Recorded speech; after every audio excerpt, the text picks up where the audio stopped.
मित्रों, मैं AP Mishra, ex DGC civil Balrampur हूँ और मेरा उद्देश्य है कि भारत के सभी उपभोक्ताओं को उपभोक्ता संबंधी कानून की जानकारी दें, जिससे वो अपने हितों की रक्षा कर सके। जैसा कि आप अवगत हैं, उपभोक्ता संरक्षण अधिनियम 2019 अब प्रचलन में आ गया है और पूरे भारत में ये अधिनियम लागू है। इस प्राविधान में कुछ नई व्यवस्थाएं दी गई हैं जो उपभोक्ता संरक्षण अधिनियम 1986 में नहीं था। इसके और ज़्यादा प्रभावी बनाया गया है,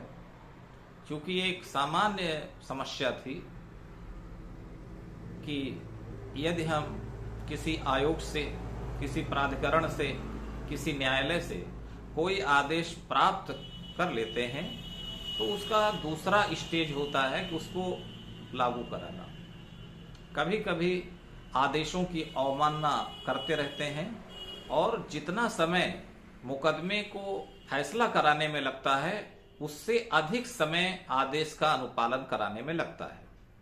लेकिन उपभोक्ता संरक्षण अधिनियम में आदेश को न मानने के संबंध में बहुत कड़े प्राविधान बनाए गए हैं और इसमें दो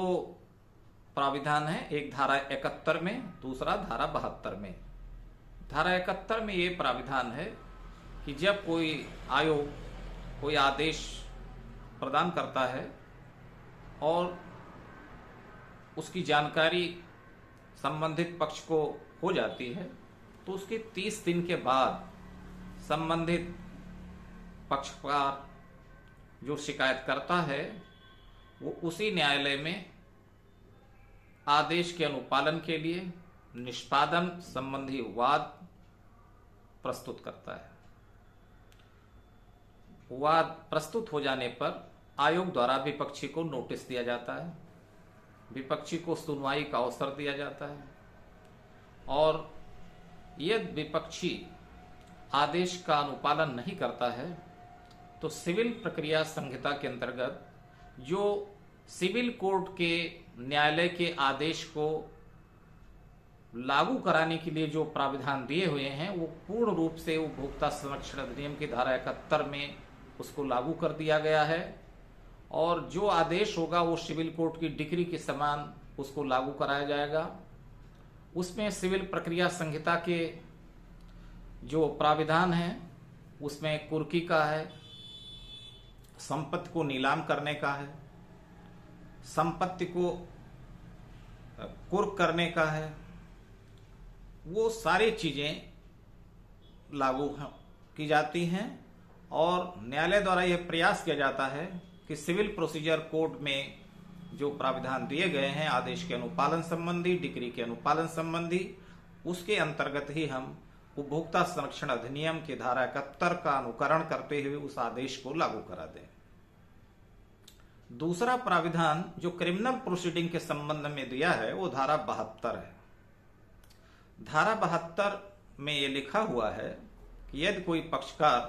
किसी आदेश को मानने में असफल हो जाता है तो संबंधित आयोग के जो पदाधिकारी हैं, जो सदस्य और अध्यक्ष हैं, उनको प्रथम श्रेणी मजिस्ट्रेट का दर्जा दिया हुआ है और क्रिमिनल प्रोसीजर कोड के अंतर्गत जिस तरह से विचारण संक्षिप्त प्रक्रिया के अंतर्गत छोटे अपराधों का होता है उसी नियम के अंतर्गत इसका विचारण किया जाता है, साक्ष्य लिए जाते हैं और इसके उपरांत क्रिमिनल प्रोसीजर कोड के तहत सजा किया जा सकता है। और हम ज्यादा स्पष्ट करना चाहते हैं कि विधायिका की जो मंशा है, जो एक्ट में उल्लिखित है, उसके अंतर्गत ये प्रावधान दिया हुआ है कि यदि कोई पक्ष आदेश को नहीं मानता है तो उसको जो आयोग है, वो चाहे जिला आयोग हो, राज्य आयोग हो, राष्ट्रीय आयोग हो, उसको 25,000 रुपये से कम जुर्माना करने का अधिकार नहीं है और 1 माह का सजा। अर्थात यदि पक्षकार आदेश पारित होने के बाद उसकी कोई अपील किसी उच्चस्थ कोर्ट में नहीं किए हुए हैं तो वो आदेश फाइनल ऑर्डर होगा और उस फाइनल ऑर्डर का एग्जीक्यूशन होगा और क्रिमिनल प्रोसीजर कोड के तहत उसको जुर्माना और सजा दोनों हो सकता है। धारा 72 में यह भी उल्लिखित है कि 1 लाख रुपए से तक जुर्माना हो सकता है और सजा 3 साल तक हो सकती है। ऐसी परिस्थिति अगर कोई है तो आयोग को यह भी अधिकार है कि वो सजा और जुर्माना दोनों कर सकता है। इस तरह से संक्षिप्त प्रक्रिया विचारण के अधीन ये जो विशेष प्राविधान इस एक्ट में दिया है वो अन्य एक्टों में इस तरह से नहीं है, और इससे अब ये समस्या नहीं रह गई है कि आयोग के आदेश को पक्षकार नहीं मानेंगे। सिविल और प्रोसीजर दोनों कोड के तहत उस आदेश को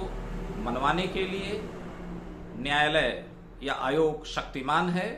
और उस शक्ति का प्रयोग करते हुए वो आदेश न मानने वाले व्यक्ति को जेल भी भेज सकता है और उसको पर जुर्माना भी कर सकता है। इसलिए ये बहुत इफेक्टिव लॉ है, और सभी लोगों से हम ये चाहेंगे कि आदेश का प्रवर्तन कराने के लिए धारा 71 और 72 का सहारा लेकर के संक्षिप्त विचारण उसकी प्रक्रिया एक्ट में लिखी हुई है, और इस एक्ट के साथ सीपीसी और क्रिमिनल प्रोसीजर कोड के जो उपबंध हैं उसके अंतर्गत प्रयास करके प्रक्रिया का अनुपालन करके आदेश के न मानने वाले को जेल भिजवा सकते हैं। धन्यवाद।